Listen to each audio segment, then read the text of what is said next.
Hi guys, it's Crystal. Welcome back to my kitchen/channel. Here's a little bit of a behind the scenes look of my kitchen. I was going to show you guys how I make my keto butter chicken and naan bread. I don't know if I'm saying that right. I like to say naan, but anyways, back to the cooking. I have everything out on my stovetop that I'm going to need to make my naan bread, which I started with first. My oven is preheating at 325 degrees Fahrenheit. So let's delve in. I have 3 whole eggs that I'm separating. I'm putting the egg whites into my mixing bowl and I'm reserving the yolks off to the side in a little bowl for later. So I know I'm kind of separating my eggs funny like. I've wrecked way too many eggs trying to do it the other way, so I just use my hands now. I then added a half a cup of egg whites to my egg whites in the mixing bowl. And then I have some no yolking egg white protein powder that I'm adding to a separate bowl. I'm adding 3 full level tablespoons to my bowl. I'm going to combine all the dry ingredients into this little bowl. I have some collagen powder. I'm using 1 scoop, which is 5 grams of collagen powder.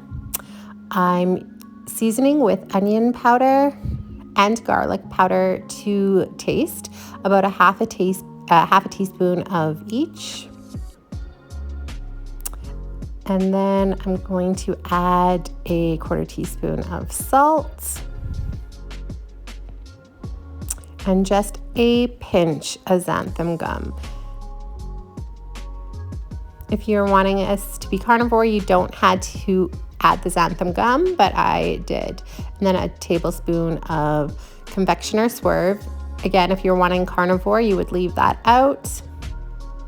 And then a teaspoon of Nutritional yeast. Just kind of mixing it with my mixer without it turned on, just to give it a little mix. And then I'm setting the dry ingredients and the egg yolks off to the side. I'm going to add half teaspoon of cream of tartar to my egg whites.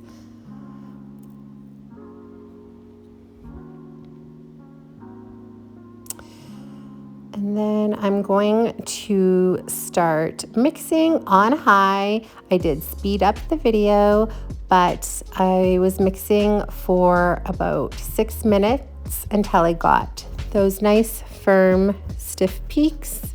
Once I got the peaks, I started to slowly add my dry ingredients just to have it all mixed in. Once the dry ingredients were mixed in, I started to add my egg yolks, just kind of dropping them in one at a time. I didn't want to overmix this mixture, but I was just kind of incorporating the egg yolks so they were evenly distributed. And I then mixed it up a little bit more with my spatula just to make sure it was all mixed from the bottom and the sides and nothing was left on the bottom or the sides. I then went on to shape my naan breads onto a lined baking tray. This baking tray is huge. It actually takes 2 liners, so I was able to make 6 on my baking tray, and I kind of got them as round and as level as possible. That is them there before I put them in the oven. Like I said, I did 325 degrees Fahrenheit. After they started to brown a little bit, about 6 minutes, I sprayed the tops with some avocado oil.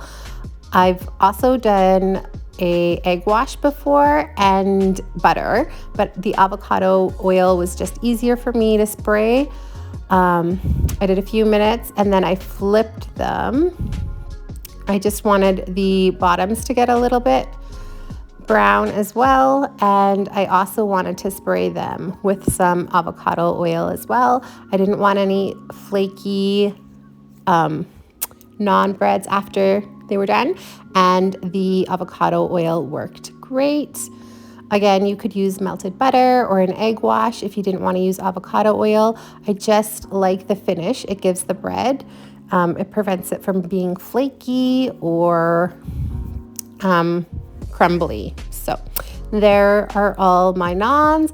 I covered them with some saran wrap and let them cool while I went on to make my butter chicken.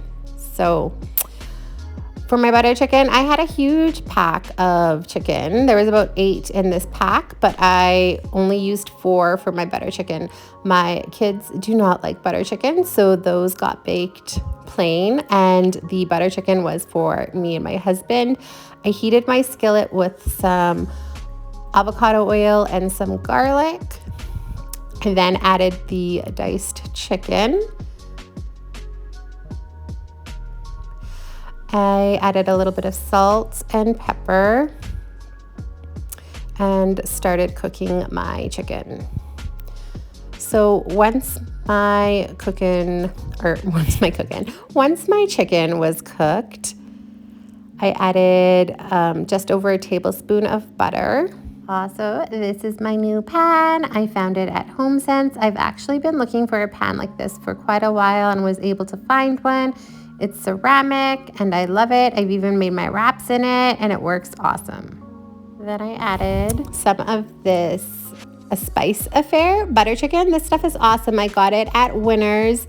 It has that butter, everything you would use in butter chicken, all in this jar. So all I have to do is add 1 to 2 tablespoons of the seasoning, and then I can go in and add my yogurt. So I added a couple hefty tablespoons of yogurt, some cream, and then gave it all a good mix. I love this seasoning because I don't have to buy that pre-made butter chicken seasoning that has a lot of seed oils and stuff I don't like and sugar. So I'm really loving this Spice Affair butter chicken seasoning. I haven't been able to find more.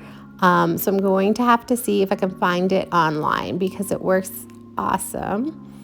Gave it a good mix and made sure all the seasoning was spread around and the clumps were all broken up. It's not that dark or rich in color at this point. Once it's all mixed up, once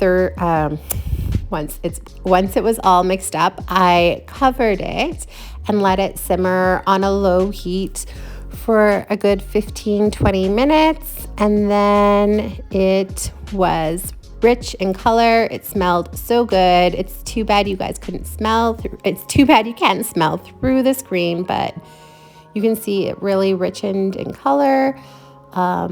It was delicious, super easy. Like I said, I love this Spice Affair butter chicken flavor seasoning.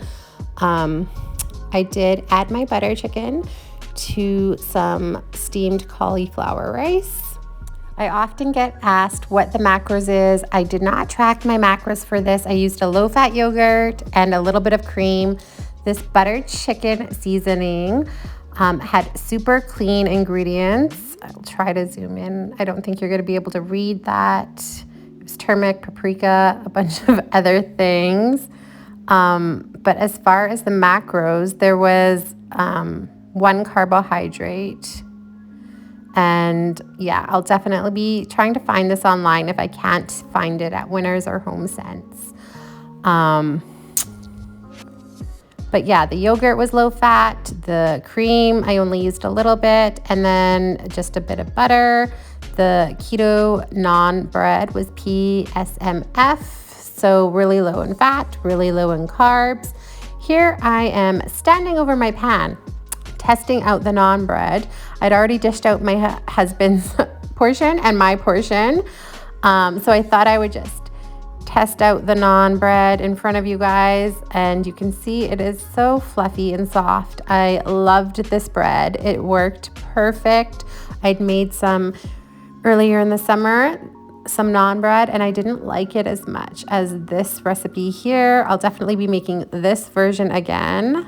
I loved it. It wasn't flaky or crummy or hard or firm. It was just right. And the butter chicken on the cauliflower rice was delicious. And I'll definitely be making this again. We don't make it too often because the kids don't like it. So it's always a nice treat when we do make it. It switches the flavors up for us. Naturally, I had to put some more in the naan bread. I still don't know how to say that, but I hope you guys enjoyed this recipe and video. If you did, don't forget to give it a thumbs up. Also, don't forget to subscribe and hit the notification bell. And let me know if you guys try it. Thanks for watching, and I'll catch you in the next video. Bye.